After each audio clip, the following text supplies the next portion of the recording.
Who is the Batman, and what is his truth? In my last lecture, I argued that the Batman's truth lies not in the realism of his story. The very premise of his story, a wealthy playboy cruising the city at night in tights, has not a little of the ridiculous about it, and the longevity of Batman's war against crime suggests that it's a war that cannot be won. Indeed, cannot be won even though he fights it on and on. In this lecture, I argue that Batman's truth lies not in the progression of his story, but in what it tells us about ourselves. That is, Batman is a story of traumatic childhood. It is a story of a pain so deep that it can never be eradicated, can never be forgotten, can only be shaped into something usable, managed as an indelible quality of the self that ultimately motivates greatness. This is the truth of trauma. And in investigating Batman, we find what it means to shape one's pain into art. I would like to take a moment to trace Batman's origins. According to one telling, Batman was devised as the brainchild of Bob Kane, as a competitor with Superman.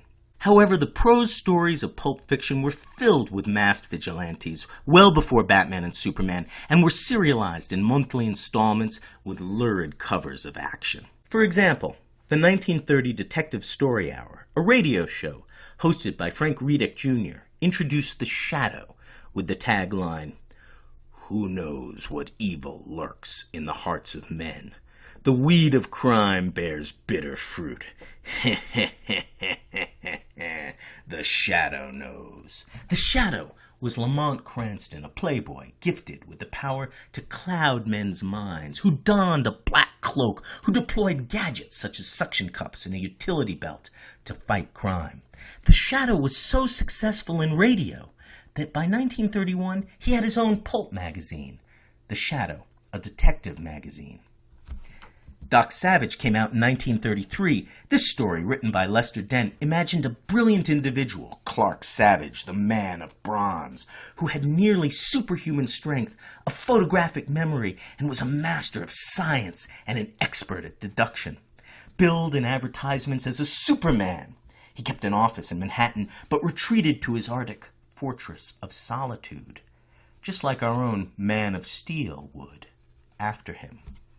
This same year, The Spider, Master of Men, was created by Harry Steger and written by Norval Page. The Spider was Richard Wentworth, a millionaire playboy in a mask with a calling card of a red spider stamp, which he then stamped onto his victims, a cord to swing around the city, and various little gadgets. The covers themselves portrayed a lurid cityscape to rival any rendition of Gotham City. These covers here seem to promote a particular confusion between food and women. Later that year, the Black Bat appeared in Black Bat Detective Mysteries. And finally, in 1939, the same year, Bob Kane's Batman debuted in Detective Comics. The Black Bat, written by Norman Daniels, came out, featuring a former district attorney, Anthony Quinn, who, scarred by acid, dons a black mask and a cape to fight crime. The cover looks quite a lot like Batman. DC editor Whitney Ellsworth, who had worked on the Black Bat and who we knew ultimately eliminated guns from Batman's arsenal of weapons, argued that both Batman and the Black Bat had been inspired by the pulp cover illustrations of the earlier Black Bat, and so both coexisted. But the point is that Batman is neither completely a response to Superman nor without significant precedent. Pulp Fiction had arrived at the urban vigilante hero and created a market well before the appearance of Batman in 1939. Thus, when we come to Batman's origins, we have to recognize that they are not pure. I want to spend a moment on these origins, as told in the legend of Batman, who he is and how he came to be. Here is Batman's story from Batman number 1 in 1940, certainly a significant moment of origins in the Batman myth. The page itself is impressive. It promises the founding legend of Batman. It announces, too, authorship by Bob Kane. And under Batman's grim visage, it shows us the traumatic event that motivated young Bruce Wayne to become a vigilante. The Legend of the Batman by Bob Kane. Who he is and how he came to be. One night, some 15 years ago, Thomas Wayne, his wife, and his son were walking home from a movie. "Well, what is this?" "A stick-up, buddy. I'll take that necklace you're wearing, lady." "Leave her alone, you... Oh, you asked for it." "Thomas, you've killed him. Help, please help." "This'll shut you up." The boy's eyes are wide with terror and shock as the horrible scene is spread before him. "Father, mother, dead. They're dead." Days later, a curious and strange scene takes place. "And I swear by the spirits of my parents to avenge their deaths by spending the rest of my life warring on all criminals." As the years pass, Bruce Wayne prepares himself for his career. He becomes a master scientist, trains his body to physical perfection until he is able to perform amazing athletic feats. "Dad's estate left me wealthy. I'm ready, but first I must have a disguise. Criminals are a superstitious, cowardly lot, so my disguise must be able to strike terror into their hearts. I must be a creature of the night, black, terrible. As if in answer, a huge bat flies in the open window. A bat! That's it! It's an omen! I shall become a bat. And thus is born the weird figure of the dark, this avenger of evil, the Batman. So Batman's origin. In Batman #1, however, the page is not original at all. And the closer we look, the more we discover it is a recreation of pre-existing elements. For Batman had already debuted a year earlier in Detective Comics #27, with no specific story of his origin at all. The origin story of Bruce's parents came out later that year in Detective Comics 33 as a lead-in for the story The Dirigible of Doom. In this specific case, the origin of Batman is a return to a previous publication. In fact, the story was not written by Bob Kane, but was actually written by Gardner Fox. And even more, much of Batman, the cowl, the cape, the gloves, the dark colors, were all contrived by Kane's partner, Bill Finger. No one contests this. Thus, the creation of Batman is not unified by one person's intention, or even by one publication. Even this splash image of Batman is taken from Detective Comics #34, so even the illustration is not unified. This should not dismay us. Superhero comics are not about originality. They're about telling a story, and they construct their stories through a return to a basic premise. This brings me to a series of conclusions. To my mind, these observations undercut the intention of any single author figure for popular comics. For popular comics are an urgent literature. They are made to tell stories by any means necessary to get their stories out to the readers. Even when they are attributed to individuals such as Bob Kane, there are multiple influences and a variety of creators also at work. It recalls, too, that much wonderful literature we deem high art now, was produced by groups of people but labeled according to one name. Many editors and collaborators have fallen by the wayside of anonymity in favor of the myth of the single author. We should be respectful enough to realize these many influences, even if we cannot name them, and recognize that any meaning, any importance, any truth within the stories we read, and I believe Batman contains a great many truths, is not always a singular creation. More, this insists that when we read, we can only read the page in front of us. We cannot trust what those pages tell us right off. The legend of Batman in Batman #1 is a hodgepodge of different pages scattered across different issues, but we must work through what the page reports in its physical form. Finally, this all suggests to me that creativity is less a product of unrivaled brilliance, of originality and vision, than of influence and innovation, of building on what previous artists have done before. Nevertheless, I would argue that Frank Miller's entry into the telling of Batman's origins is nothing less than brilliant and gets at the heart of the Batman in a creative and sophisticated way. When Miller turns to the story of Batman, he picks up exactly where Kane and Fox leave off, with Wayne seated in his manor, this time having a little bit of a drink and watching a little bit of TV. Presentation of Hollywood's finest, Tyrone Power in The Mark of Zorro. Zorro. I should have checked the listings. I should turn it off right this second. Just a movie, that's all it is. No harm in watching a movie. You loved it so much you jumped and danced like a fool. You remember. You remember that night.